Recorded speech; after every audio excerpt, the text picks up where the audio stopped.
അസ്സലാമു അലൈക്കും വറഹ്മത്തുള്ളാഹി വബറകാതുഹു. ബിസ്മില്ലാഹിർ റഹ്മാനിർ റഹീം.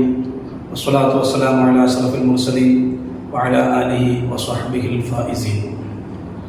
ത്വാബ ഫുഡ് മേലിലേക്ക് സ്വാഗതം.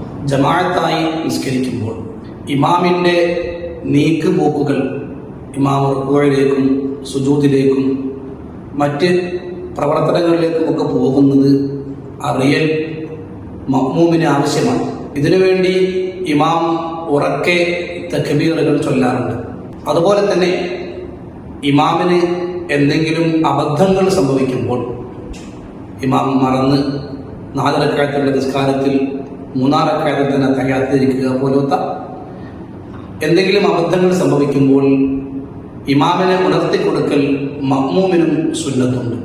ഈ ഘട്ടത്തിലും സുബ്ഹാനല്ലാഹ് പോലത്തെ ദിക്റുകൾ ചൊല്ലാറുണ്ട്. മഅ്മൂം ഉറക്കെയാണ് ചൊല്ലുന്നത്.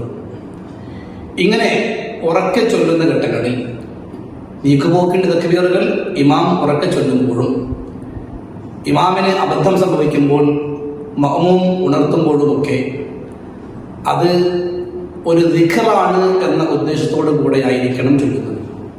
ഇമാമാണെങ്കിലും മഅ്മൂമാണെങ്കിലും അതൊരു ദിക്ർ എന്ന ഉദ്ദേശത്തിലായിരിക്കണം ചൊല്ലുന്നത്.